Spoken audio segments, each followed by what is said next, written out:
सभी श्रोताओं को नमस्कार। लीजिए सुनिए हिंदी लोक कथा नागकन्या।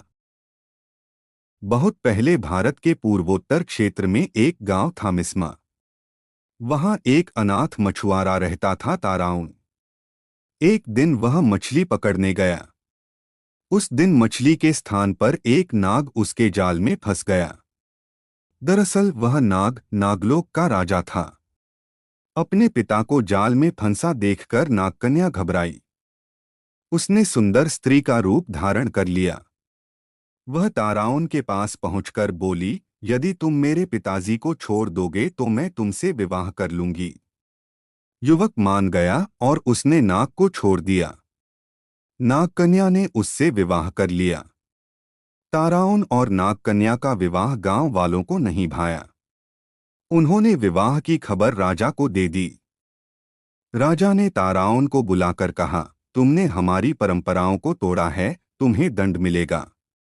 कल सुबह तुम्हारे और मेरे मुर्गे में लड़ाई होगी, जो हारेगा उसे गांव छोड़कर जाना होगा। युवक डर गया। उसने घर आकर सारी बातें पत्नी को बताई। नागकन्या बोली, इसमें इतना डरने की क्या बात है? मैं अभी नागलोक से एक बलवान मुर्गा ले आती हूँ। यह कहकर वह नागलोक चली गई। कुछ देर बाद वह मुर्गा लेकर आ गई। दूसरे दिन राजा और युवक के मुर्गे आपस में भिड़ गए। नागलोक का मुर्गा अधिक बलवान था, इसलिए राजा का मुर्गा हार गया। परंतु राजा बोला, ताराउन, इससे फैसला नहीं हो पाया है। आठ कल सुबह जो नदी को उल्टी दिशा में बहा देगा वही विजयी होगा। ताराउन के लिए लोहित नदी के बहाव को उल्टी दिशा में मोड़ना असंभव था। उसने यह बात नागकन्या को बताई। उसने पति को ढांढस बंधाया, डरो नहीं, मेरे पिताजी तुम्हारी मदद करेंगे। वह अपने पिताजी के पास गई।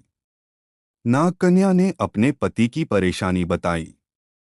पिता ने उसे सुंदर टोकरी दी, कहा, टोकरी को नदी में डालते ही धारा उल्टी दिशा में बहने लगेगी। नागकन्या अपने घर पहुंची। उसने ताराउन को सारी बातें बता दीं। ताराउन ने टोकरी नदी में डुबो दी। इस पर तुरंत नदी का बहाव उलटकर राजा के महल तक पहुंच गया। ताराउन खुशी से झूम उठा। वह राजा से बोला, राजन, मैं जीत गया हूं। शर्त के अनुसार आपको यह गांव छोड़कर चले जाना चाहिए। राजा कहाँ हार मानने वाला था। वह बोला, इस निर्णय को भी अंतिम नहीं माना जाएगा। अब हमें युद्ध करना चाहिए। इसी युद्ध से निर्णय होगा। ताराउन भागा भागा अपनी पत्नी के पास पहुंचा और सारी बातें बताईं।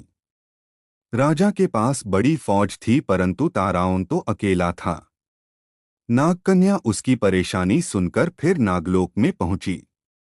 वहां से वह सोने का ढोल और उसे बजाने की छड़ी ले आई। सुबह राजा अपनी फौज के साथ लड़ाई के लिए आया। ताराउन पहले से ही तैयार था। राजा और फौज को देखकर नागकन्या ढोल बजाने लगी।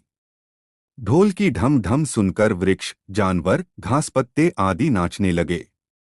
राजा और सैनिक भी हथियार फेंककर झूमने लगे।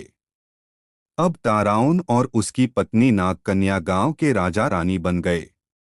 आज भी अरुणाचल के वंशज ताराउन जनजाति के नाम से जाने जाते हैं।